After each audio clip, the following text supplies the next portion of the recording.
Mr. Speaker, honorable members and fellow Kenyans, it's a great honor to present to this August House and to the country the highlights of the budget for the financial year 2020-21.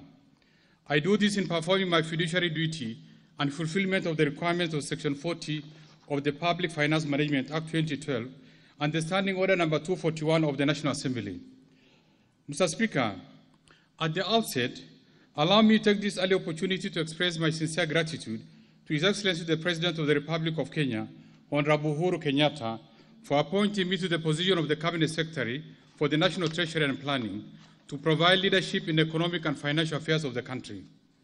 Mr. Speaker, allow me also to express my deep appreciation to the Chair and members of the Budget and Appropriation Committee, Finance and National Planning Committee, as well as the departmental committees of the National Assembly for their constructive engagement and support in the review of the financial year 2020-21 budget estimates and the financing measures. Mr. Speaker, in February 2020, we submitted to this House the 2020 budget policy statement. During that time, our financial projections assumed a normal operating environment. The economy was projected to grow by 6.1% in 2020, which was an improvement from 5.4% in 2019. Indeed, we had set on a conscious journey of fiscal consolidation, targeting a lower fiscal deficit of 6.3% of GDP in the financial year 2019-2020, 4.9% of GDP in 2020-21, and ultimately 3.0% of GDP over the medium term. This plan was premised on a strong revenue growth, reduction of non-core expenditures, and a gradual slowdown in the growth of the public debt. Mr. Speaker, you may recall that early in the year, this House considered our proposals and approved the economic and financial strategies in the 2020 budget policy statement. Mr. Speaker, the global outbreak and the rapid spread of the COVID-19 pandemic has led to the contraction of the global economy with disastrous consequences. The pandemic and the attendant containment measures aimed at saving lives have disrupted the business environment, including international trade, leading to loss of livelihood for millions of people globally. Mr. Speaker, Kenya has not been spared. Evidently, the pandemic and the swift containment measures, including the closure of the airspaces and borders, curfews and cessation of movements in some counties, among others, have not only disrupted our ways of lives and livelihoods, but to a great extent, business. These measures, including enforcement of basic hygiene and social distancing, were not only necessary but also timely, as they have indeed stemmed a surge of infections and loss of lives. In addition to the adverse effect of COVID-19 pandemic, our economy also experienced two other shocks. First, the massive invasion of swarms of desert locusts that damaged crops. Secondly, the floods that led to loss of lives and livelihoods, displacement of people, and destruction of infrastructure. Mr. Speaker, cognizant of the magnitude of the multiple challenges, particularly the COVID-19 pandemic, the government moved swiftly to intervene and implement a range of measures to mitigate against the adverse effects. Overall, these measures have provided the much-needed relief to the economy through injection of cash and provision of additional disposable incomes to the people and businesses. Mr. Speaker, the government also lowered the value-added tax rate from 16% to 14%, reduced tax rates from both corporate and personal income from 30% to 25%, and provided 100% tax relief for persons earning a gross monthly income of up to 24,000 Kenya shilling. Further, in order to support the micro, small, and medium enterprises, the turnover tax rate was lowered from 3% to 1%. Mr. Speaker, in order to support the economy, the government instituted various monetary policy measures to enhance credit access by the private sector at an affordable cost. This was achieved through introduction of central bank rates from 8.25% to 7% and lowering of the cash reserve ratio requirement from 5.2% to 4.25%. Consequently, this intervention released Kenya shilling 35 billion to commercial banks, allowing them flexibility with regard to requirements for loan classification and disposition. Indeed, since March 2020, banks have restructured loans in excess of Kenya shilling 360 billion, including Kenya shilling 190 billion of personal loans. Further, Mr. Speaker, listing with the credit reference bureaus of any person, micro, small, and medium enterprises, and corporate entities whose loan account falls overdue or is in arrears was temporarily suspended. In addition, in order to enhance liquidity for business, the government provided Kenya shilling 13.1 billion to settle verified pending bills owed by ministries and departments, and a further Kenya shilling 10 billion for payment of verified VAT refund claims. Mr. Speaker, to cushion the vulnerable in our society, particularly the emerging urban vulnerable, the government provided an additional Kenya shilling 10 billion to boost the ongoing traditional current cash transfer program. Similarly, the government allocated Kenya shilling 1 billion to recruit health workers to strengthen the health capital capacity of the Ministry of Health, while allocating Kenya shilling 400 million for food and non-food commodities for affected households. Mr. Speaker, the government also established the COVID-19 Emergency Response Fund to receive voluntary contribution from well-wishers towards defraying expenses associated with this pandemic. Mr. Speaker, in order to gainfully engage our youth, the government rolled out the Kazi Mtaani program designed to improve public hygiene standards and undertake urban civil works. Already, 26,000 youth are engaged in the pilot phase. To further cushion citizens and business from the adverse effects of COVID-19 pandemic and to stimulate economic activity going forward, His Excellency the President, on May 23, 2020, unveiled an 8-point economic stimulus program. I'll be elaborating on the economic stimulus program later in my statement. Mr. Speaker, over the last few months, revenue collections shrank considerably due to slowed economic activities attributed to COVID-19 pandemic. Conversely, there was a rise in public expenditures to address the targeted interventions. In light of this, the government reached out to the multilateral and bilateral development partners for additional funding. Indeed, the response from the development partners was prompt and also generous. A number of them provided assistance in form of grants and highly concessional funds and personal protective equipment. Mr. Speaker, allow me to highlight some of the significant financial assistance that Kenya has received from multilateral partners. First, the country received Kenya shilling 78.3 billion under the Rapid Credit Facility of the International Monetary Fund to help address the impact of the COVID-19 pandemic. This financial support is fully concessional at zero interest rate. Second, we received Kenya shilling 108 billion from the World Bank under the Second Development Policy Operation as both budgetary support and extra resources to help fight the pandemic.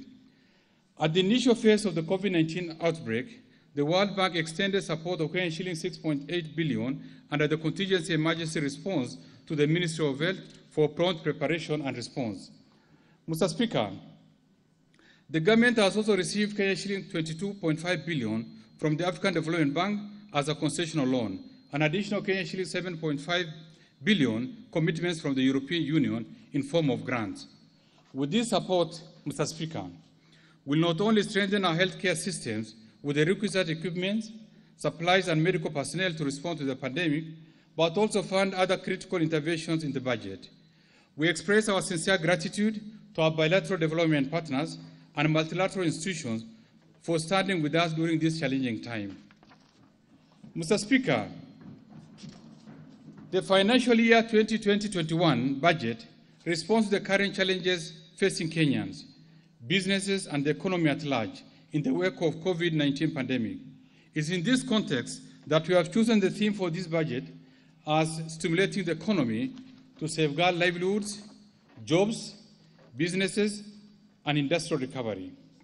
The theme underscores our determination to protect lives and livelihoods and cushion vulnerable citizens against the adverse effects of COVID-19.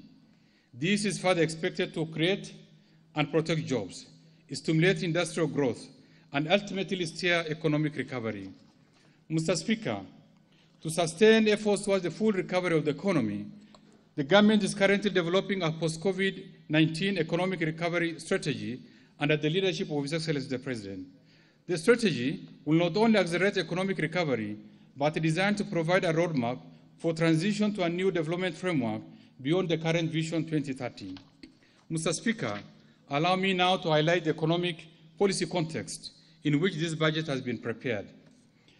Mr. Speaker, in framing this budget, we have taken into account recent economic developments on the global and domestic scene. The budget was prepared against a background of a contracting global economy occasioned by the outbreak of the COVID-19 pandemic, which has disrupted most aspects of human life. Indeed, most world economies remain on lockdown. As a result, in April 2020, the IMF projected that the world economy will experience negative growth rate of 3% in 2020. This is worse than the growth rate reported during the 2008 and 2009 financial crisis.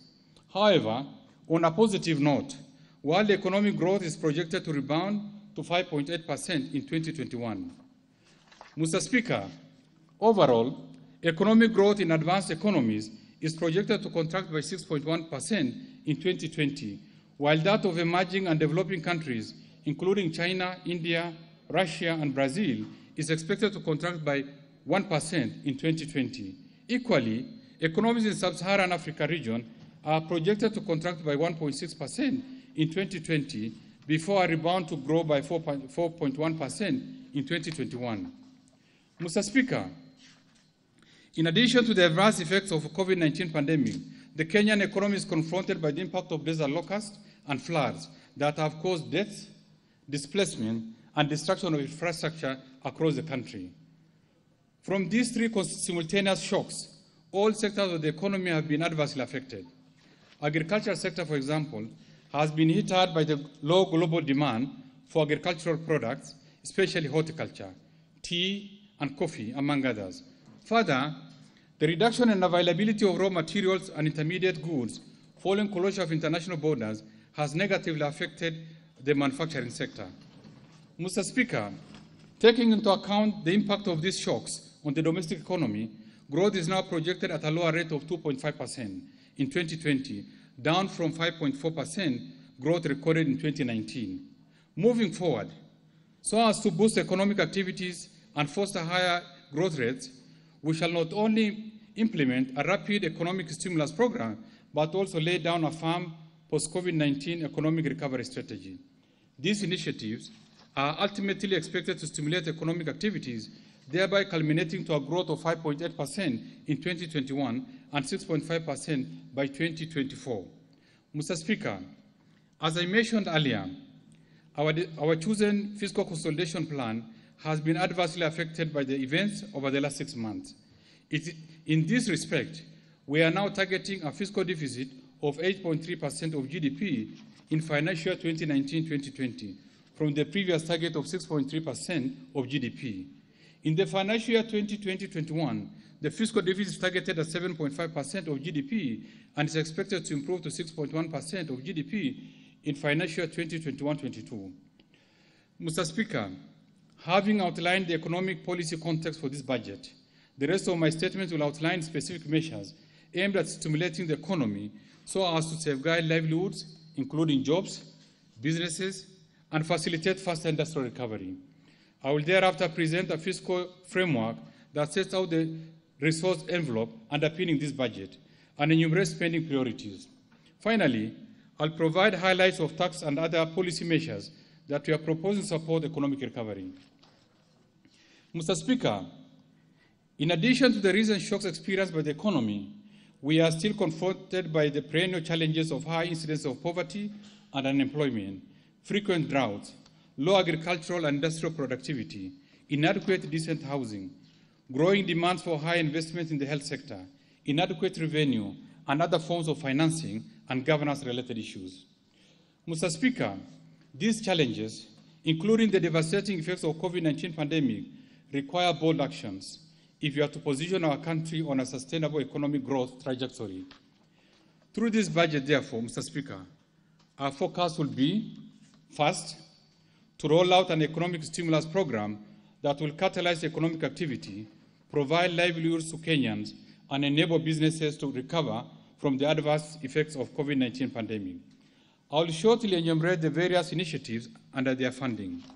Second, maintaining macroeconomic stability to support long-term investments, economic growth and development. Towards this end, we aim to strike an appropriate balance between support for economic recovery and continued fiscal discipline. This will be achieved through effective coordination of fiscal, monetary, and financial policies to lower the cost of living and doing business. Mr. Speaker, whereas Kenya's public debt remains sustainable, we need to be cautious about future debt accumulation. Our focus, therefore, will be to strengthen management of public debt to minimize costs and risk of the portfolio, while accessing external concessional funding to finance development projects. Further, Mr. Speaker, I reiterate that security of our people, property and investments remain key. In this regard, I'll be proposing allocation of funds to strengthen our security and investigative agencies.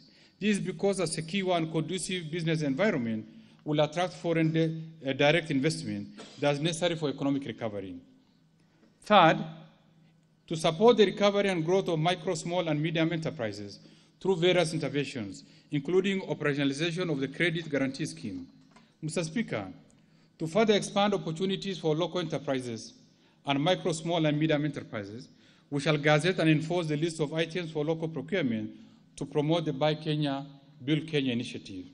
Fourth, to continue supporting implementation of the Big Four agenda. In this regard, therefore, Mr. Speaker, I will later in this statement be proposing allocations to the drivers and enablers of the Big Four agenda. Fifth, enhance allocations to support development of critical infrastructure in the country, such as roads, rail, energy, and water, among others, so as to reduce the cost of doing business, as well as promote competitiveness. Sixth, increase resources to support the youth, women, and persons with disability to enable them actively contribute to economic recovery agenda. Seven, to scale up resource allocation to improve access to education, strengthen healthcare systems, and enhance cash transfers to support the vulnerable members of our society. Eighth, continue to facilitate county governments in strengthening their system to enhance service delivery. In this respect, I urge county governments which have not completed paying verified pending bills or to various suppliers to do so expeditiously. And ninth, implement various structural reforms to enhance the efficiency of public service delivery, while at the same time ensuring accountability for sustained macroeconomic and fiscal stability, better credit ratings, improve fiscal discipline, and minimize corruption. Mr. Speaker, allow me at this point to elaborate on the 8-point economic stimulus program that the government will be implementing to stimulate and sustain economic activities. I will thereafter briefly highlight plans for developing the post-COVID-19 economic recovery strategy, which is linked to the post-2030 vision. Mr. Speaker, the 8-point economic stimulus program targets to cushion vulnerable citizens and businesses, particularly those affected by the COVID-19 pandemic. The stimulus program will focus on keeping the food supply chains functional while promoting the use of locally produced goods and services, thus securing the livelihoods of daily wage earners.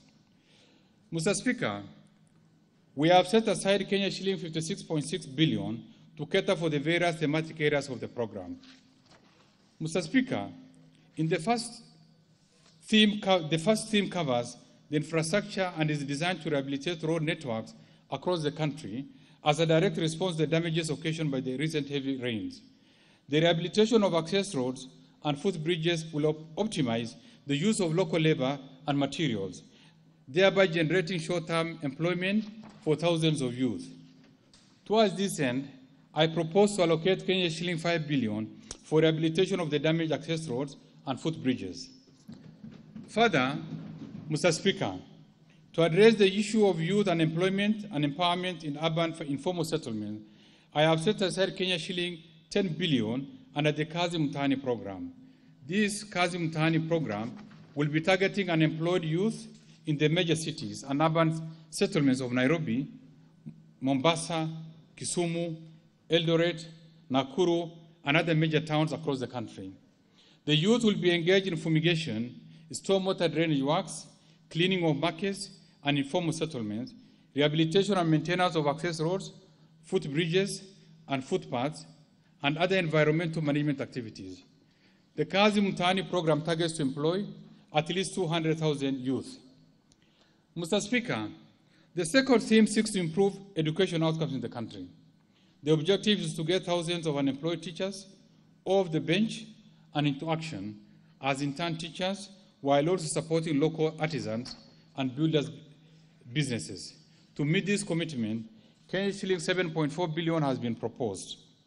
Mr. Speaker, out of these, Kenya shilling 2.1 billion will go to construction of additional classrooms in secondary schools. Kenya shilling 1.9 billion for provision of at least 250,000 locally fabricated desks for secondary and primary schools. Kenya shilling 700 million for capitation and improvement of infrastructure in low-cost boarding schools in arid and semi-arid lands using local labor. Kenya shilling 2.4 billion for recruitment of 10,000 intern teachers to support the 100% transition schools, and Kenya shilling 300 million for recruitment of 1,000 ICT interns to support digital learning in public schools. Mr. Speaker, the third theme targets to support micro, small, and medium enterprises. Despite their important contribution, these sectors continue to face challenges of accessing credit due to lack of sufficient collateral, high cost of credit, and informal business structure. These challenges have been worsened by the COVID-19 pandemic. With the reduced turnover and disruptions in the market and supply chains, many micro, small, medium enterprises are unlikely to attract affordable and quality credit under the traditional arrangements. Mr. Speaker, in order to de-risk lending to the micro, small, and medium enterprise, I have set aside shilling 3 billion seed capital to operationalize the credit guarantee scheme. The scheme will enable the provision of affordable credit in an efficient and structured manner. In addition to this, we are also actively engaging a number of development agencies who have shown willingness to put in additional resources to support this scheme. Mr. Speaker, to further support and enhance the liquidity of these enterprises, I propose to fast-track payment of outstanding verified VAT refund claims and pending bills owed to businesses by allocating Kenya shilling 10 billion. This is in addition to the Kenya shilling 23.1 billion approved by this House in April 2020 in the supplementary budget for the same purpose. Mr. Speaker, the fourth theme prioritizes improvement in health outcomes. Evidently, the COVID-19 pandemic has overstretched our healthcare system. The government has made significant efforts to contain the spread of the virus through various protocols and containment measures, which entail promotion of hygiene and restriction of movements. Mr. Speaker, building on these measures in a way that ensures more Kenyans are gainfully engaged and support local industries, and to further enhance capacity of the healthcare system, Kenya shilling 1.2 billion is proposed for the recruitment of an additional cohort of 5,000 healthcare workers to support local health staff for a period of 1 year. This will enhance our COVID-19 response capabilities and strengthen implementation of the Universal Health Coverage Program. Mr. Speaker, we have also allocated an additional Kenya shilling 500 million to supply 20,000 locally made beds and beddings to public hospitals, and Kenya shilling 25 million to support the establishment of 50 modern walk-through sanitizers at our border points and main hospitals across the country. Mr. Speaker, the fifth theme will focus on agriculture and food security. I have set aside Kenya shilling 3 billion to subsidize the supply of farm inputs through the e-voucher system to reach 200,000 small-scale farmers. I have also allocated Kenya shilling 3.5 billion for expanded community household irrigation. These will caution farmers from the adverse effects of weather and further secure food supply chains. Further, Mr. Speaker, I have set aside Kenya shilling 1.5 billion to assist flower and horticultural farmers to access international market during this period when we are experiencing low cargo traffic in and out of the country. These interventions will support and sustain the farming communities as they will provide employment to thousands of workers in our agricultural sector. Mr. Speaker, the sixth theme for the program is to support the tourism sector. Tourism is one of the worst hit sectors by the pandemic. This is reflected by massive cancellation of hotel bookings occasioned by lockdown and travel bans imposed by various countries in an effort to minimize the spread of the virus. The resultant effect has been has been massive job and income losses by many Kenyans directly and indirectly employed in the tourism sector. In this regard, Mr. Speaker, to support this critical sector, the government has initiated a number of urgent measures, including a temporary lifting of the ban to hold meetings in private hotels by government agencies. The government has also waived landing and parking fees at our airports in order to facilitate movement of cargo in and out of Kenya. Going forward, Mr. Speaker, the government will scale up efforts to boost the tourism sector by promoting aggressive post-COVID-19 tourism marketing and providing support for hotel refurbishment through soft loans to be channeled through the Tourism Finance Corporation. Kenya shilling 3 billion has been set aside to support the renovation of facilities and the restructuring of business operations by actors in this industry. Mr. Speaker, the government will also provide grants to 160 community conservancies and support to Kenya Wildlife Services to engage 5,500 community scouts for a period of 1 year. To support these initiatives, I propose to set aside Kenya 2 billion in this budget.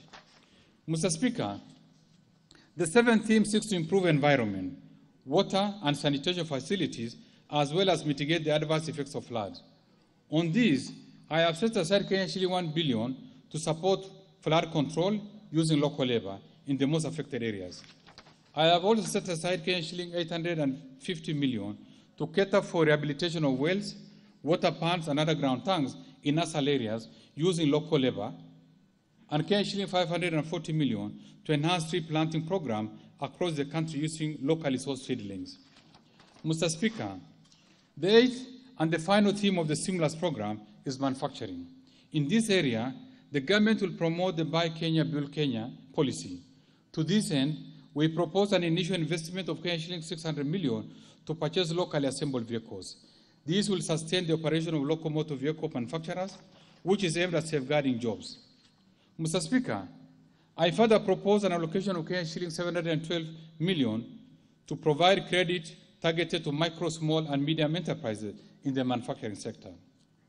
Mr. Speaker, in addition to implementing the economic stimulus program that I have enumerated, the government is formulating a post-COVID-19 economic recovery strategy to mitigate the adverse impacts on the economy and further reposition the economy on a steady and sustainable growth trajectory.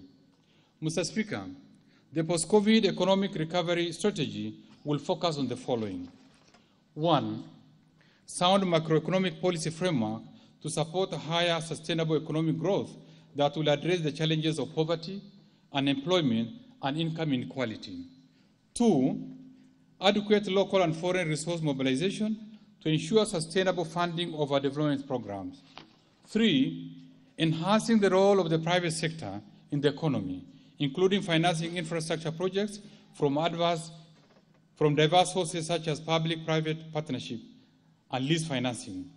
4, supporting micro, small, and medium enterprises by facilitating access to adequate finances through credit guarantee scheme. 5, full and timely implementation of the economic stimulus program, which will create jobs and stimulate business.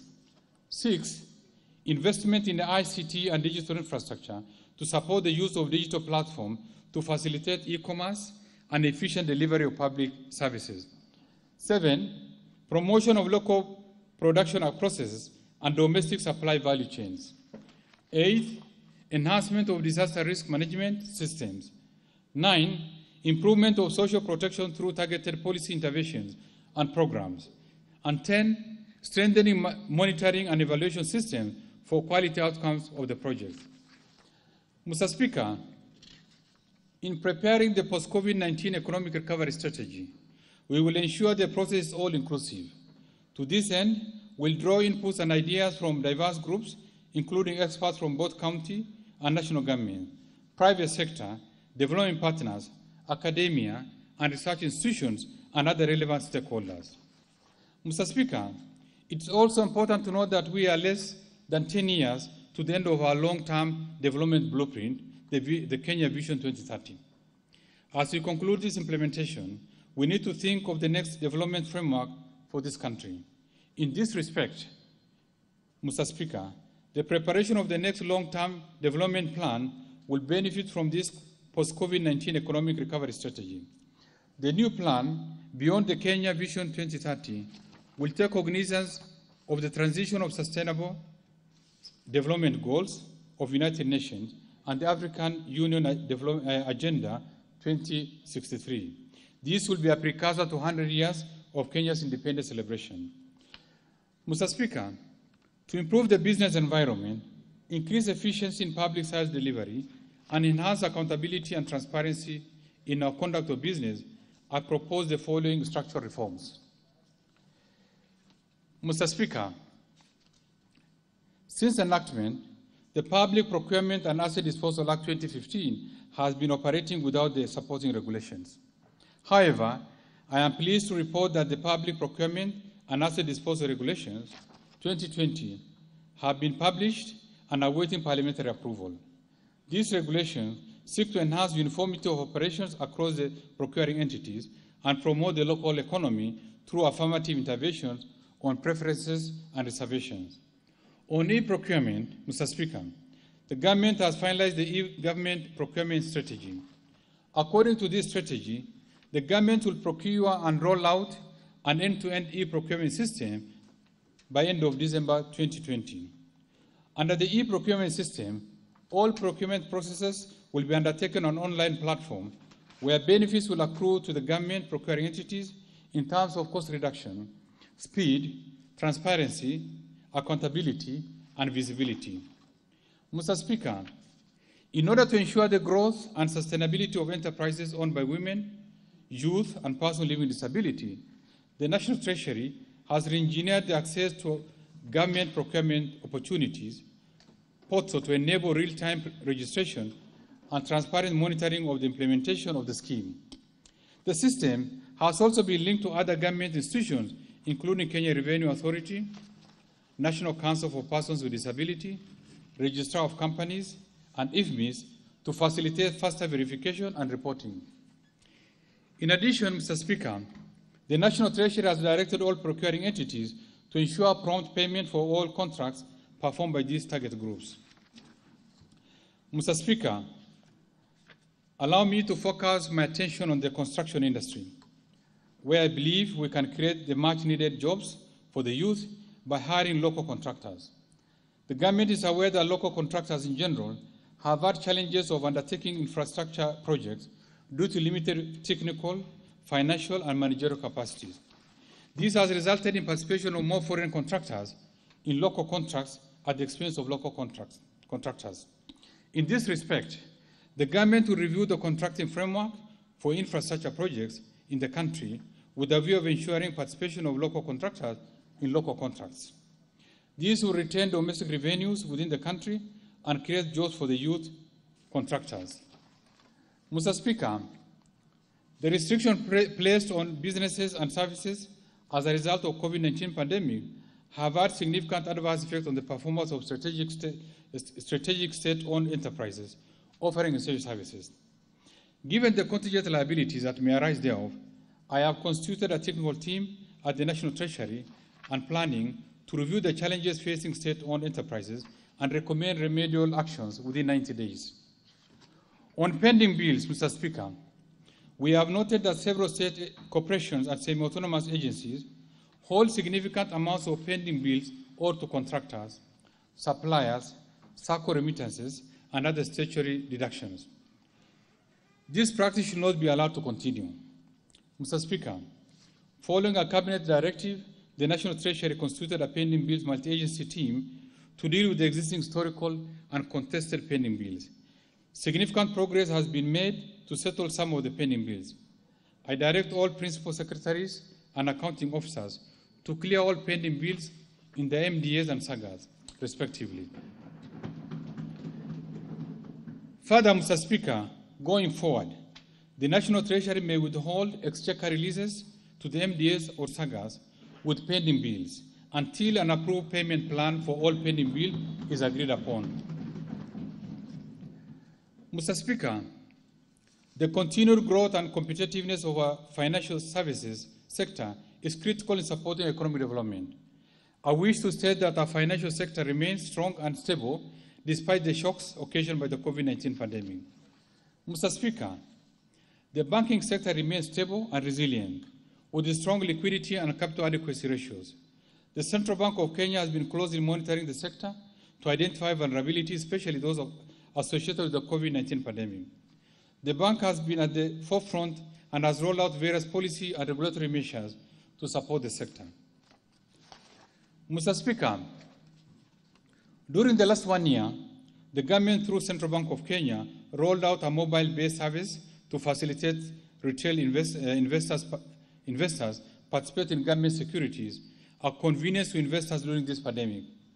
Mr. Speaker, in order to strengthen our position as regional financial hub, the National Treasury is in the process of operationalizing the Nairobi International Financial Center.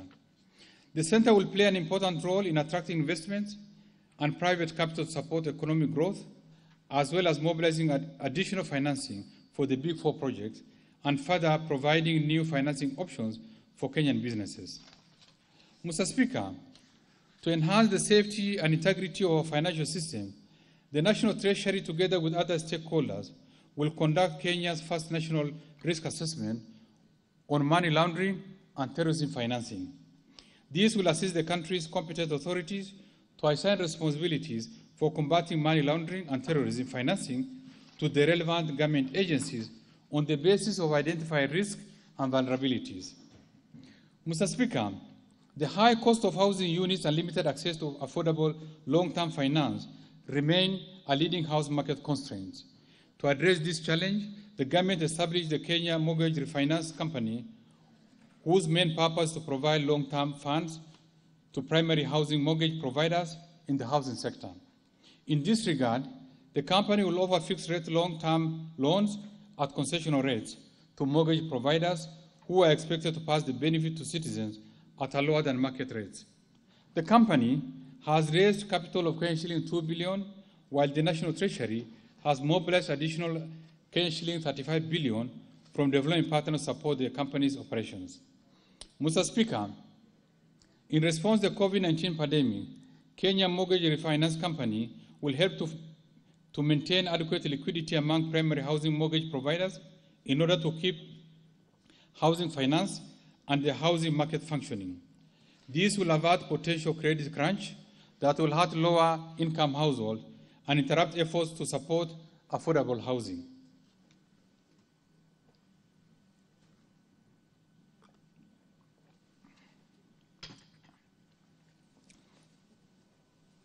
Mr. Speaker, the new company is also expected to play a significant role in the structuring of the proposed National Credit Guarantee Scheme in order to create an effective backstop mortgage guarantee component to cover the losses incurred by the lenders on future home loans. Mr. Speaker, in the year 2015, the investment guidelines under the retirement benefits regulations were amended to allow pension schemes to invest up to 10% of their assets in private equity funds and venture capital funds licensed by the Capital Markets Authority. However, the Capital Market Act was not amended to provide for regulations of this private equity and the venture capital. In this regard, I have proposed amendment to the Capital Market Act to provide for the regulation of private equity and venture capital companies by the authority.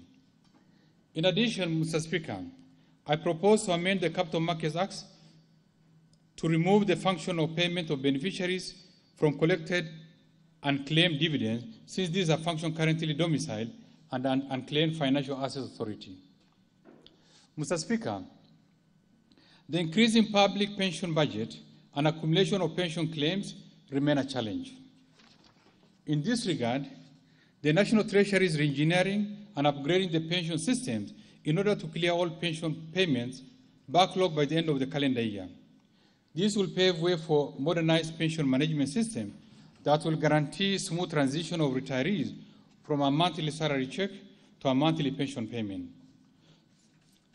To ease the pension burden on the exchequer, the National Treasury is committed to roll out the Public Service Superannuation Scheme in the financial year 2020-21. Further, Mr. Speaker, to support the pension sector in general, the government is developing a national retirement benefits policy that will harmonize all pension laws. This will strengthen the legal and regulatory framework to achieve a comprehensive pension coverage across the formal and informal sectors and better protect the interests of beneficiaries and right of pension contributors. Mr. Speaker, in September 2019, this House approved the County Government Retirement Scheme, which provides for the establishment of an umbrella retirement scheme for county government.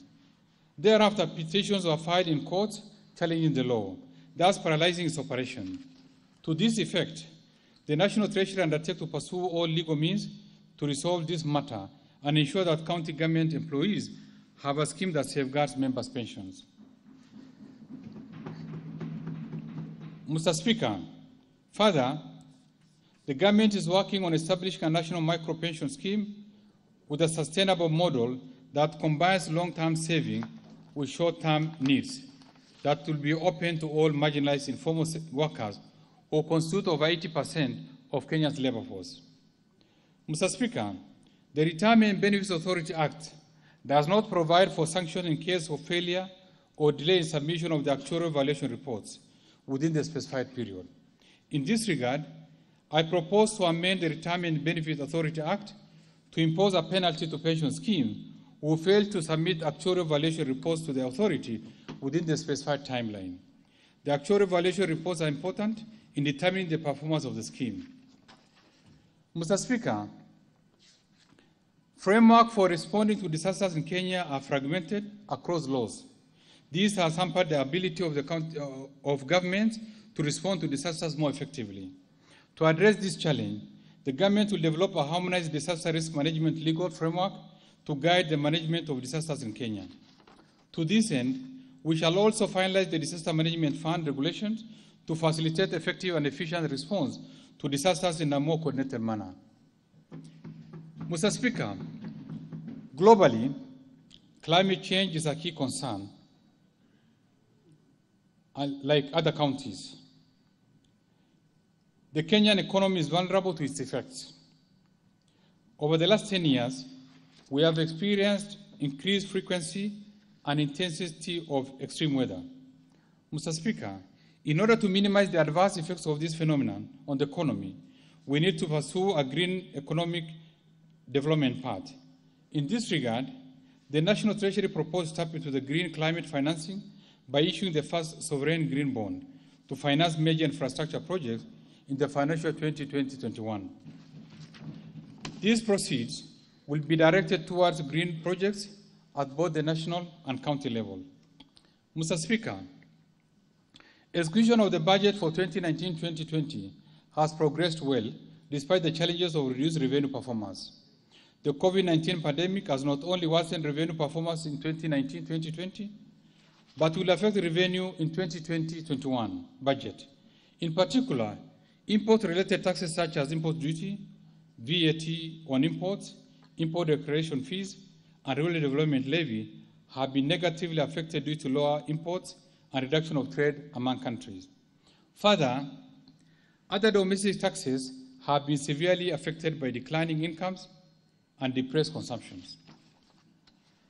As noted earlier in my statement, in order to cushion Kenyans against the adverse impact of the pandemic and to further increase liquidity in the economy, the government lowered tax rates for corporate and personal incomes, turnover tax, value-added tax, and provided tax relief to low-income earners and employees.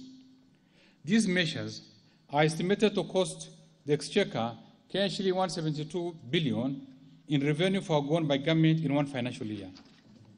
Mr. Speaker, in order to recoup part of this revenue loss, we submitted this House proposals to lower the level of tax exemptions.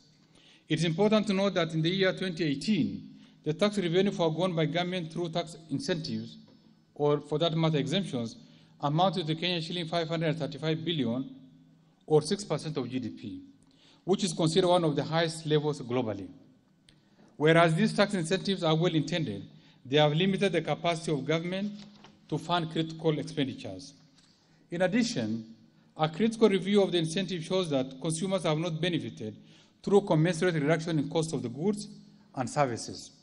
Further, some of these incentives have given undue advantage to some sector players over others, thus entrenching unfairness and stifling competition.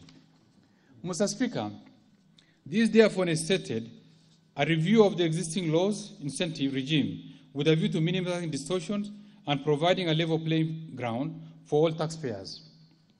In this respect, I have proposed further removal of some existing tax exemptions through the Finance Bill 2020. I urge honorable members of this House to support this endeavor that is expected to grow revenues for funding critical social and infrastructure programs. Mr. Speaker, the Kenya Revenue Authority has undertaken various reforms to enhance revenue mobilization. We shall continue to support and strengthen the capacity of the Kenya Revenue Authority to enable them to collect revenues to fund government programs.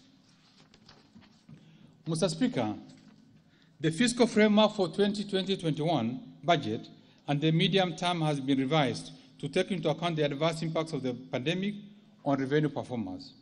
In this respect, the 2020-21 budget targets revenue collection, including appropriation in aid, of Kenya shilling 1.89 trillion, which is equivalent to 16.8% of GDP. This is a stagnation from the estimated revenues of Kenya shilling 1.89 trillion, equivalent to 18.6% of GDP in the financial year 2019-2020. Of these, ordinary revenues in the financial year 2020-21 are projected at Kenya shilling 1.63 trillion, equivalent to 14.5% of GDP. Mr. Speaker, total expenditures in the financial year 2020-21 are projected at Kenya shilling 2.79 trillion, or 24.7% of GDP, from the estimated levels of Kenya shilling 2.77 trillion, or 27.2% of GDP in 2019-2020. The recurrent expenditures in the financial year 2020-21 will amount to Kenya shilling 1.82 trillion, or 16.2% of GDP. On the other hand, ministerial development expenditures that include foreign finance projects, allocation to contingency funds, and conditional capital transfers to the county government are projected at Kenya shilling 633.1 billion in 2020-21. This will enhance critical infrastructure in the budget. Mr. Speaker, taking into account the projected revenues and expenditure in the financial year 2020-21, the fiscal deficit, including grants, is projected to decline to Kenya shilling 840.6 billion, or 7.5% of GDP, from Kenya shilling 842.7 billion, or 8.3% of GDP in the financial 2019-2020. Going forward, Mr. Speaker, as we roll out the post-COVID-19 economic recovery strategy, we remain committed to gradually lowering the fiscal deficit to Kenya shilling 768.8 billion, or 6.1% of GDP in the financial year 2021-22, and further to Kenya shilling 570.4 billion, or 3.6% of GDP by 2023-24. In the financial year 2020-21, the fiscal deficit of Kenya shilling 840.6 billion will be financed through net external financing of Kenya shilling 347 billion, or 3.1% of GDP, net financing of Kenya shilling 493.4 billion, or 4.4% of GDP, and other net domestic repayment of Kenya shilling 627 million. Mr. Speaker, to achieve these targets, we will continue to contain growth in non-core recurrent spending and enhance our efforts in revenue mobilization.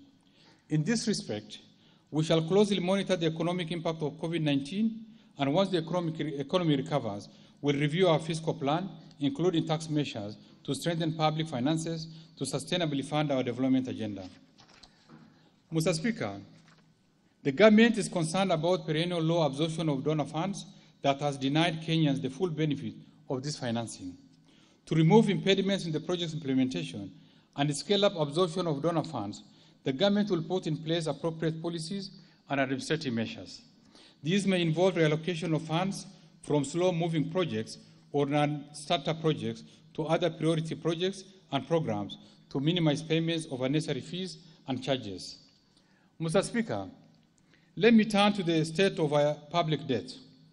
Our debt remains sustainable despite some of the debt burden indicators deteriorating due to impact of the COVID-19 pandemic, which has elevated expenditure pressures, reduced revenues, and export earnings.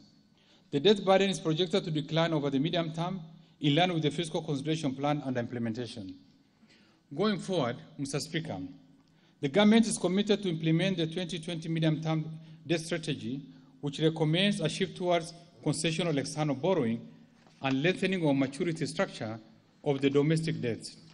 In addition, the debt and borrowing policy approved in early 2020 will guide management of public debt. Mr. Speaker, as an alternative source of finance to fund public projects, the government shall revitalize the public-private partnership framework. Indeed, public-private partnerships have the potential to accelerate economic growth and development by crowding in private sector participation in the financing of capital-intensive infrastructure projects.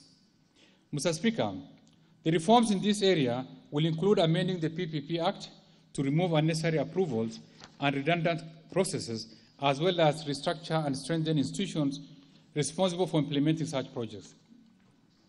The government will also streamline and standardize the appropriate credit enhancement tool, including the government letter of support, partial risk guarantees, and indemnity guarantees, as well as viability gap funding where necessary, to enhance bankability of projects. Mr. Speaker, the government, through these arrangements, targets to mobilize approximately $200 billion in the financial 2020-21 by concluding the financing of several projects that are currently at advanced stage of negotiation. These projects are drawn from, among others, the transport, energy, health, housing, and manufacturing sectors of the economy. Mr. Speaker, let me turn to the highlights of the government spending priorities in the coming financial year.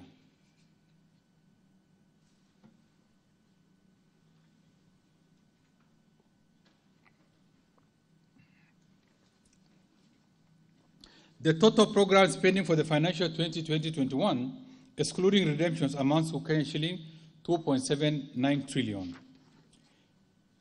Mr. Speaker, the budget for financial 2020-21 will continue the implementation of the Big Four agenda. Thus, the targeted expenditures prioritize employment creation, youth empowerment, supporting manufacturing activities, enhancing health coverage, improving food security, and living conditions through affordable housing. To support these initiatives, I have set aside shilling 128.3 billion for the Big Four agenda drivers and enablers.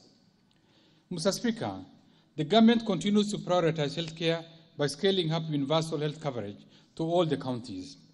To improve health outcomes, I have proposed an allocation of shilling 111.7 billion to the health sector in this budget. Out of this, shilling 50.3 billion is for activities and programs for the attainment of universal health coverage by the drivers and enablers. Mr. Speaker, the budget for the health sector includes shilling 19.2 billion to address and lower cases of HIV, malaria, and tuberculosis in the country. Shilling 6.2 billion for the managed service equipment. Shilling 5.3 billion to transform the healthcare systems for universal health coverage. Shilling 4.1 billion to cater for free maternity health care, and shilling 1.8 billion to provide medical cover for the elderly and severely disabled in our society. Mr. Speaker, other allocations to improve health service delivery includes shilling 15 billion for Kenyatta National Hospital, shilling 10 billion for the Moi Teaching and Referral Hospital, shilling 7.2 billion for Kenya Medical Training Centers, shilling 2.5 billion for the Kenya Medical Research Institute, shilling 1.2 billion to Madari Hospital, and shilling 4.3 billion as a conditional grant to level 5 hospitals in the counties. Mr. Speaker, to ensure the success of affordable housing program, the government continues to forge partnerships with the private sector and development partners. In this budget, I have proposed an allocation of shilling 15.5 billion to the housing, urban development, and public work sector. Out of these, shilling 6.9 billion will cater for the affordable housing program undertaken by the driver and enablers. We are also concluding discussions to bring on board an additional Kenya shilling 3.6 billion from the African Development Bank, Kenya shilling 7.5 billion for the Kenya Urban Program, and Kenya shilling 1.1 billion for the ongoing construction of Gikomba, Githurai, Chaka, Kamkunji, and Agoreti markets. Mr. Speaker, the government continues to scale up reforms to promote investment in the manufacturing sector to support and protect local industries. To promote local industries, I have proposed an allocation of Kenya shilling 18.3 billion for this cluster. Of this, Kenya shilling 1.4 billion will go to the Kenya Industrial Entrepreneurship Project, Kenya shilling 3.5 billion for the development of Special Economic Zone, Textile Park in Naivasha, Kenanie Leather Industrial Park, and at the River Textile Hub. In addition, Mr. Speaker, I have set aside Kenya shilling 843 million to support modernization of Rivertex, Kenya shilling 800 million for the development of various micro, small, and medium enterprises in Kenya, Kenya shilling 715 million for the Kenya Youth Empowerment and Opportunities Project, Kenya shilling 500 million to support the dairy processing, and Kenya shilling 3 billion for the Ongokundu Special Economic Zone. Mr. Speaker, the government remains committed to reducing the number of food insecure Kenyans. Towards this end, the government will continue to expand irrigation schemes, support large-scale production of staples, increase access to agricultural inputs, implement programs to support smallholder farmers, and promote the use of appropriate farming techniques. Mr. Speaker, to support these initiatives, I have set aside shilling 52.8 billion for food and nutritional security. Out of this, Kenya shilling 10.6 billion has been proposed for the Kenya Climate Smart Agriculture Project, Kenya shilling 5.5 billion for the National Agricultural and Rural Inclusivity Project, Kenya shilling 4.1 billion for the Kenya Cereal Enhancement Program, Kenya shilling 730 million for the Food Security and Crop Diversification Project, and Kenya shilling 10 billion for irrigation land reclamation. Mr. Speaker, other proposed allocations include Kenya shilling 1.8 billion to enhance aquaculture business development project, Kenya shilling 1.4 billion to support small-scale irrigation and value addition, Kenya shilling 1.3 billion to enhance resilience of pastoral communities, Kenya shilling 1.1 billion to enhance drought resilience and sustainable livelihood, Kenya shilling 1.6 billion to support processing and registration of title deeds, and Kenya shilling 500 million to advance agricultural loans through Agricultural Finance Corporation. Mr. Speaker, allow me to turn to other proposed expenditures that are critical in this budget. Mr. Speaker, the government continues to scale up the construction of a robust network of high-quality roads, railways, sea, and airports to enable Kenyans to enjoy the benefits of expanded infrastructure assets and improve our competitiveness. Towards this end, I propose an allocation of Kenya shilling 172.4 billion. This is in addition to allocation that I have already set aside for the Economic Stimulus Program and the Big Four agenda, which support construction of roads and bridges, as well as their rehabilitation and maintenance. Mr. Speaker, I have set aside Kenya shilling 18.1 billion for SGR Phase 2, Kenya shilling 6 billion for the LAPSET project, Kenya shilling 5 billion for the Mombasa Port Development Project, and Kenya shilling 328 million for the insurance of ferries for the Likoni Channel. Mr. Speaker, to support generation of adequate and affordable energy, I have set aside Kenya shilling 63.3 billion, excluding the allocation for the Big Four agenda. Out of this, Kenya shilling 50.8 billion will cater for transmission and distribution of power, Kenya shilling 9.3 billion for development of geothermal energy, Kenya shilling 6.8 billion for electrification of public institutions, and Kenya shilling 900 million for provision of transformers in constituencies, development of nuclear energy, and exploration and mining of coal.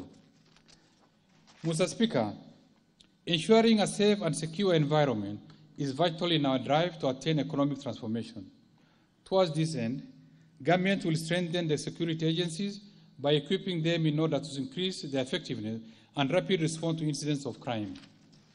Mr. Speaker, to support security operations in the country, I have proposed Kenya shilling 167.9 billion in this budget to our security agencies, Defense, and national intelligence services, leasing of police motor vehicles, national communication and surveillance systems, police modernization, and the equipping of the National Forensic Laboratory. Mr. Speaker, I have also set aside shilling 3.4 billion for medical insurance, shilling 2.2 billion for group personal insurance for the National Police and Prison Services, and shilling 1 billion for the National Integrated Identity Management Systems. Mr. Speaker, the government continues to make sustained investments in the education sector in order to enhance access to quality basic and higher education. In this budget, I have set aside shilling 497.7 billion to fund programs in this sector. This accounts for 26.7% of the budget. Specifically, Mr. Speaker, I have proposed shilling 59.4 billion to cater for free day secondary education program and shilling 12.4 billion for free primary education program. Mr. Speaker, to increase the teacher-to-student ratio, I have proposed shilling 2 billion for the recruitment of 5,000 teachers. This is further to the provision for hiring at least 10,000 teachers in terms under the Economic Stimulus Program. To improve health conditions and support education, achievement of our school-going children, I have set aside shilling 1.8 billion for the school feeding program. Mr. Speaker, other proposed allocations to the education sector includes shilling 6.3 billion for the construction and equipping of technical institutions and vocational training centers, shilling 4 billion for examination fees waiver for all Class 8 and Form 4 candidates, shilling 800 million for the digital literacy program and competency-based curriculum, shilling 323 million for the National Research Fund, shilling 94.9 billion to support university education, and shilling 16.8 billion to the Higher Education Loans Board. Mr. Speaker, as a government that deeply cares for its most vulnerable members of society, I have proposed shilling 17.6 billion for cash transfers to the elderly persons, shilling 7.9 billion for orphans and vulnerable children, and shilling 1.1 billion for cash transfer to persons with severe disabilities. Mr. Speaker, I have also set aside shilling 4.3 billion for the Kenya Hunger Safety Net Program, shilling 2.5 billion for the Kenya Social and Economic Inclusion Project, shilling 3.5 billion for Kenya Development Response to the Displacement Impact Project, and shilling 400 million for the National Development Fund for persons with disabilities, and a further shilling 720 million for purchase of a building for these vulnerable members of our society. Mr. Speaker, to enhance equity and reduce poverty, I have proposed shilling 41.7 billion for the National Government Constituency Development Fund, shilling 2.1 billion for the National Government Affirmative Action Fund to promote regional equity and social development, and shilling 6.8 billion for the Equalization Fund to finance programs in marginalized areas. Mr. Speaker, to address the challenges that our youth continues to face, we have dedicated resources to youth empowerment programs and supporting businesses by youth, women, and persons living with disabilities. In this regard, I have set aside shilling 10.2 billion to the National Youth Service, shilling 2.1 billion for the Kenya Youth Empowerment Program, shilling 359 million to the Youth Enterprise Development Fund, shilling 82 million to the Youth Employment and Enterprise WEZO, and shilling 150 million to the Women Enterprise Fund.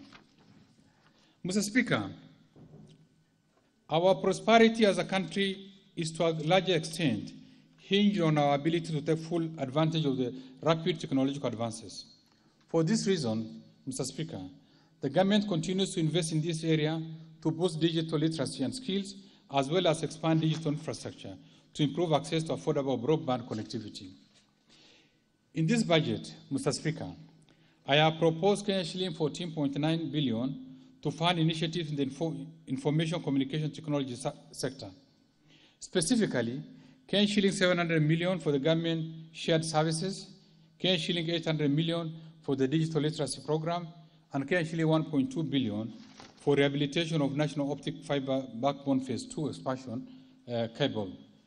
Mr. Speaker, the government is fast-tracking the establishment of the Konza Technopolis City, which will position Kenya as a world-class ICT hub.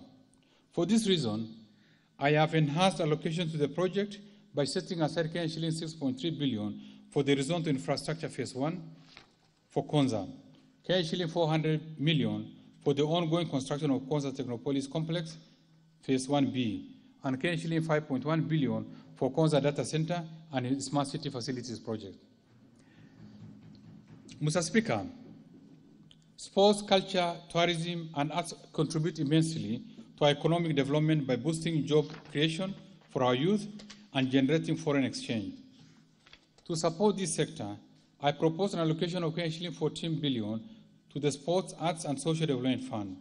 I have also set aside shilling 2.5 billion for the Tourism Promotion Fund and shilling 3.8 billion for the Tourism Fund.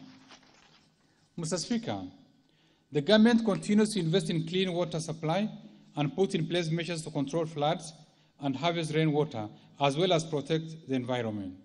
In this budget, Mr. Speaker, I have set aside shilling 82.7 billion to support environment and water conservation. In particular, shilling 42.6 billion is geared towards the development of water and sewerage infrastructure, shilling 10.9 billion for the management of water resources, and shilling 8.6 billion to support water storage and flood control.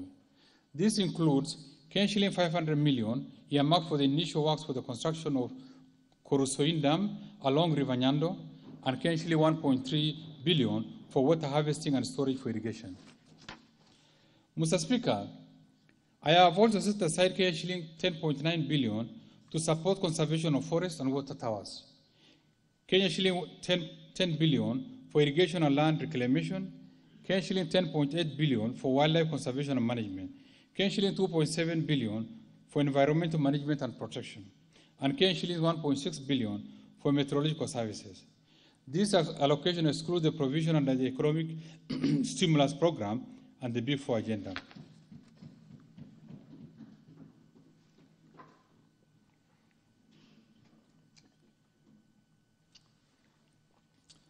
Further, Mr. Speaker, the government will implement the Kenya Financing Locally Led Climate Action Program to deliver climate finance at the local level where its impacts are felt most. To start off the project, I have proposed to allocate shilling 100 million in the financial 2020-21. Mr. Speaker, to sustain the drive against corruption, instill good governance practices, and recover corruptly acquired assets, I have enhanced allocation to the institutions mandated to fight corruption. In particular, Mr. Speaker, I have set aside shilling 3.1 billion for the Ethics and Anti-Corruption Commission and a similar amount for the Office of the Director of Public Prosecution. Shilling 149 million for the Unclaimed Financial Assets Authority, shilling 158 million for Asset Recovery Agency, shilling 619.1 million for the Financing Reporting Center, shilling 7.9 billion for the Criminal Investigation Agencies, and shilling 5.2 billion for the Office of the Auditor General. Additionally, Mr. Speaker, to support the oversight and legislative role of Parliament and access to justice, I have proposed shilling 37.3 billion to Parliament and shilling 18.1 billion to the judiciary. Mr. Speaker, in the financial year 2020-21, county governments have been allocated shilling 369.9 billion, which comprises 1. Shilling 316.5 billion as equitable share, shilling 13.7 billion as additional conditional allocation from the national government, shilling 30.2 billion being external loans and grants, and shilling 9.4 billion from the Roads Maintenance Levy Fund. Mr. Speaker, in February 2020, the national government and the Nairobi City County government entered into an agreement through which the county transferred some functions to the national government. To manage the transferred functions, the national government established the Nairobi Metropolitan Services. In order to facilitate performance of the transferred functions, the Nairobi Metropolitan Services has been allocated shilling 26.4 billion in the financial 2020-21, which includes shilling 15.95 billion from the Nairobi County's equitable revenue share for the financial 2020-21 and Kenyan shilling 660 million as additional conditional allocations related to the transferred functions. The balance of Kenyan shilling 9.78 billion will come from the county's local revenue. The NMS has also been allocated Kenyan shilling 1.5 billion from the national government's equitable revenue share to finance the Ukur renewal project. Mr. Speaker, further to the Presidential Directive of February 2019, the National Treasury, jointly with other stakeholders, has finalized the development of an integrated development management system for county government. The system, which is aimed at eliminating leakages and high revenue collection costs of the county, is expected to be in place by the end of the financial year 2020-21. Mr. Speaker, I'm aware that the county government's Revenue Raising Process Bill 2018, which was sponsored by the National Treasury, has recently elapsed. In this context, I have resubmitted the draft bill to the Attorney General so that it may be reintroduced in Parliament. The principle underlying the proposed legislation is that counties may not impose, vary, or waive a tax, fee, or any other charge in a way that materially and unreasonably prejudices national economic policies, economic activities across county boundaries, and the national mobility of goods, services, capital, or labor. I appeal to honorable members to reconsider the merits of this proposed legislation, which was developed through widely consultative approach that incorporated all key actors, including institutions of Parliament. Mr. Speaker, in line with the Presidential Directive on the settlement of pending bills, Kenyan shilling 36.7 billion, representing 71.5% of the total eligible bills verified by the Auditor General, has been settled by the county government as at May 2020. I urge county government to clear outstanding bills by 30th of June 2020 and ensure no further build-up of expenditure arrears. Mr. Speaker, in the financial year 2020-21, beneficiary counties have been allocated Kenyan shilling 6.8 billion under the Equalization Fund. I am aware that there are disbursement arrears, and I wish to give an assurance that future allocations will be enhanced to make up for the shortfalls. Mr. Speaker, in a High Court ruling of November 2019, the guidelines on administration of Equalization Fund were declared unconstitutional, null and void. Effectively, the Fund's Advisory Board was disbanded and all operations halted, including payments for ongoing projects. The ruling directed that the National Treasury to develop a new Equalization Fund statutory instrument. In compliance with the ruling, a new draft statutory instrument for the fund has been developed and is ready for gazettement and tabling before Parliament. I'm also aware, Mr. Speaker, the existence of a 2019 private members' bill on the Equalization Fund, which was passed by the National Assembly and is currently before the Senate. In this context, I wish to propose honorable members to initiate a process to harmonize efforts to achieve sustainable administration of this fund. Mr. Speaker, the Constitution requires the two-thirds levels of government to conduct their mutual relations based on consultation and considerations, and to respect the functional and institutional integrity of government at other levels. The objective is to achieve whole government approach to provide synergies and common size delivery solutions. Mr. Speaker, towards this end, the government will leverage on the intergovernmental framework for the implementation of national government programs and projects at counties formulated in 2019 to harmonize implementation of plans such as the Big Four development agenda, as well as policies between the two levels of government, including planning and budgeting. This is part of efforts to achieve an all-government approach to development. Mr. Speaker, the rest of my statement is on tax measures for the financial year 2020-21 budget contained in the Finance Bill 2020, which I submitted to this House in April 2020 in line with the requirements of the Public Finance Management Act 2012. Further, I will highlight measures on cushion duty as agreed at the regional level during the East African Community Pre-Budget Consultation meeting for the financial year 2020-21. These measures are expected to generate about Kenyan shilling 38.9 billion in tax revenue to the exchequer. Mr. Speaker, manufacturing is a major pillar in the Big Four agenda, where the government aims to increase the contribution of the sector to GDP from about 8% to 15% by 2022. In this regard, I have proposed at the regional level measures aimed at promoting local manufacturing and also measures to ensure that locally manufactured products are competitive. Mr. Speaker, the customs measures that have been agreed upon at the regional level shall, in accordance with the East African Community practice, be effective from 1st July 2020. I wish to highlight a few of the measures that have direct impact on Kenya manufacturers. Mr. Speaker, our metal and allied sector continues to face stiff competition from imported iron and steel products. In order to protect the sector, the rate of import duty of 35% with the corresponding specific rates on a wide range of these products have been maintained for another year. Kenya has sufficient capacity to produce paper and paperboard products. In order to protect manufacturers of these products from cheap imported products, we have maintained the import duty rate at 25% for another 1 year. Mr. Speaker, Kenya has capacity to manufacture baby diapers. However, the imports used in manufacturing these products attract import duty. In order to support manufacturing of the products locally, all inputs for manufacturing of baby diapers will be imported duty-free under the East African Community Duty Remission Scheme. In addition, to promote local production of new clothing and apparels, including fashion and design, imports used in the textile and apparel sector will be imported duty-free under the scheme. Mr. Speaker, the telecommunications sector provides good opportunities for innovations, particularly for our youth. In order to stir growth in this sector and encourage local investment, import for assembly or manufacture of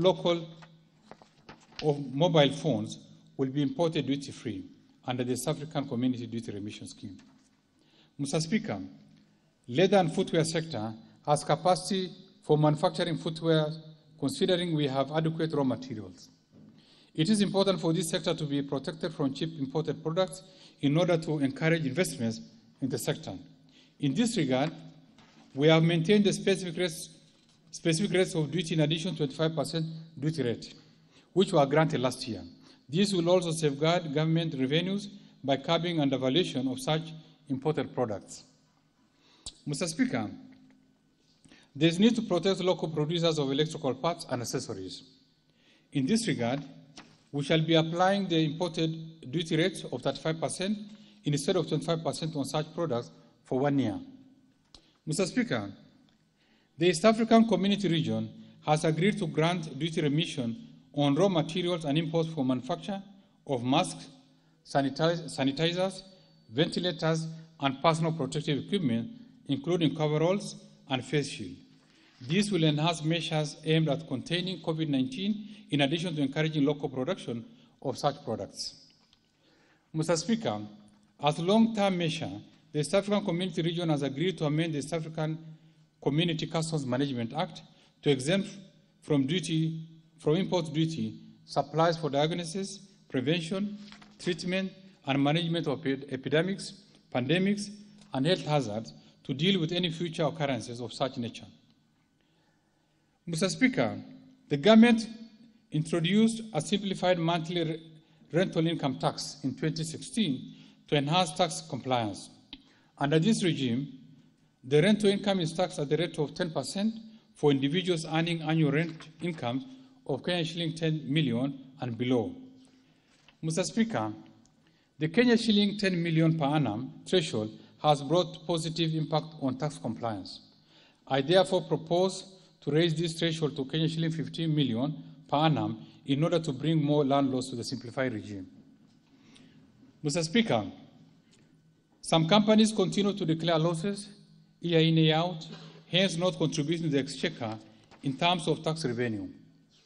However, these companies enjoy facilities such as infrastructure, whose cost of construction and maintenance is serviced by the government through tax revenues contributed by other patriotic taxpayers. In order to ensure all taxpayers contribute to the construction and maintenance of our infrastructure, I have proposed to introduce a minimum tax that will be payable by all companies at the rate of 1% of their gross turnover.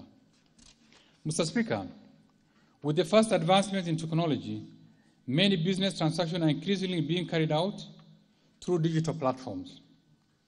In some cases, due to the nature of the transaction, it is difficult to effectively tax the income derived through such platforms. It is therefore necessary to provide a framework that will facilitate taxation of such income. In this regard, I propose to introduce digital service tax on the value of transactions at the rate of 1.5%. Mr. Speaker, food security is one of the pillars of the Big Four agenda, and the government has put measures to support its implementation, including food production. To further this agenda, I propose to exempt maize or corn seeds from the value-added tax in order to make them affordable to our farmers. Further, I have proposed to exempt ambulance services from VAT in addition to medical, nursing, and dental services, which are currently exempt from VAT to cushion Kenyans from the high cost of such services. Mr. Speaker, to enhance tax compliance, I propose to introduce a voluntary disclosure program to allow Kenyans who in the last 5 years may have inadvertently made omissions in their tax returns to voluntarily disclose such omission and pay tax due. The program will run for 3 years. In order to encourage uptake of this program, I further propose to grant relief for penalties and interest in respect of the tax disclosed after payment of the principal tax. Mr. Speaker, currently, imports by Kenya Defence Forces and the National Police Services are charged import declaration fee and railway development levy. These charges reduce budgetary allocation of these institutions. I have therefore proposed to exempt from both the import declaration fee and railway development levy on all goods, including materials, supplies, equipment, machinery, and motor vehicles imported for official use by the Kenya Defence Forces and the National Police Service. Mr. Speaker, the government has been encouraging investments under the public-private partnership, particularly in the road sector. To further such partnerships, I propose to amend the Public Roads Toll Act to enable the persons who enter into an agreement with the government to collect road tolls on roads constructed and managed under such agreements. Mr. Speaker, the budget I have presented today involved making hard decisions in the quest to move our country forward. Faced with limited resources, the balancing has not been easy. We have channeled resources to cushion citizens and businesses from the adverse effects of COVID-19 pandemic, as well as interventions to support economic recovery. I firmly believe that the measures spelled out in this budget will create more jobs and transform the lives of Kenyans. Mr. Speaker, at the heart of these measures is our commitment to protect the lives and livelihood of citizens and support recovery of business. I believe that working together, we will withstand the current storm as we have done in the past. Mr. Speaker, at this juncture, allow me to express my gratitude to His Excellency the President for his leadership and wise counsel in the management of economic and financial policies of this country. I would also like to thank my fellow cabinet secretaries, principal secretaries, and their staff for contribution in the financial 2020-21 budget process. For their support during the preparation and approval of this budget, may I sincerely appreciate. My appreciation goes to honorable speakers of both National Assembly and the Senate and their respective clerks for overseeing the approval of submissions on the budget estimates, the financial 2020-21. Majority Leader, especially Honorable Duale of the National Assembly, as well as the Majority Leader of the Senate, Honorable Pugisio, for their relentless support to get most of the legislative proposals on finance matters passed through Parliament. Members of the Budget and Appropriation Committee, led by the Chairman and the Parliamentary Budget Office, for the constructive and comprehensive engagements in their approval process for the budget estimates for financial year 2020-21. Members of the Departmental Committee on the Finance and National Planning, led by Honorable the Chair, for their commitment and diligence in the approval of various tax laws processed during the year. All members of the various departmental committees of the National Assembly and Senate for their cooperation and support. The management and staff of Kenya Revenue Authority, Central Bank of Kenya, all financial sector regulators, and the various agencies under the National Treasury and Planning for their contribution and advice during the budget process. The Commission on Revenue Allocation and its chairperson for their contributions. Management and staff of National Treasury, under the leadership of the Principal Secretary, Dr. Muya, the officers tirelessly worked long hours, including most weekends and holidays, notwithstanding the constraining COVID-19 environment, to ensure that all budget and economic documents for the financial year 2020-21 are produced not only timely, but of high quality. These are the unsung heroes of this nation, and I appreciate the extra effort in this exercise.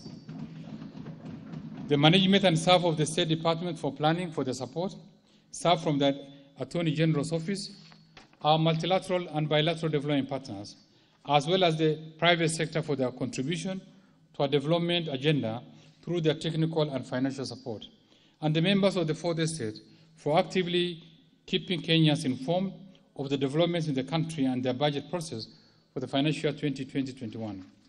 And finally, Mr. Speaker, I must express my sincere gratitude to Kenyans from all parts of the country for their insightful contributions, proposals, and suggestions as we finalize this budget. In conclusion, Mr. Speaker, the impact of COVID-19 pandemic has been disruptive to our lives.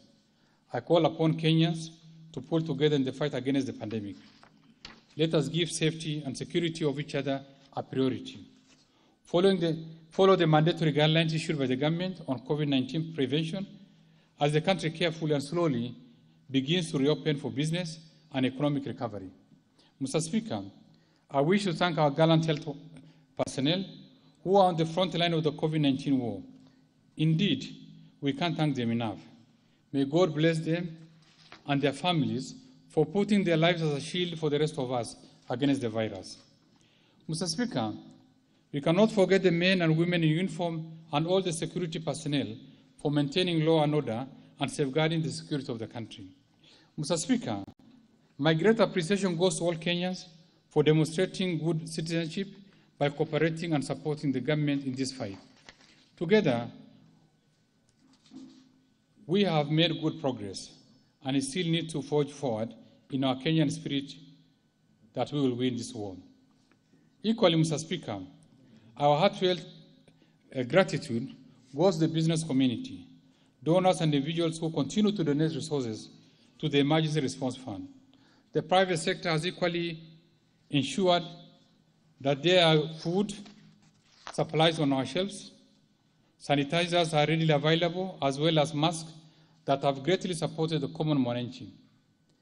Mr. Speaker, I am well aware that the success of the measures I have outlined today will depend on the health behavioral change of our people. This strict discipline has been ably demonstrated by the health professionals in the fight against COVID-19 pandemic. Let us all pull together in observing the various protocols as advised by the Ministry of Health. I thank you all. May God bless you all and the Republic of Kenya.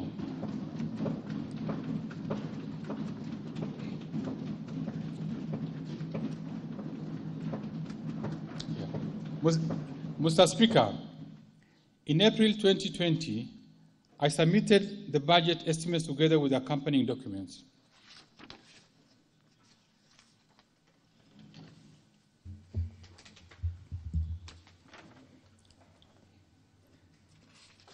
As I conclude, I further submit the following documents to this August House and request that you receive them.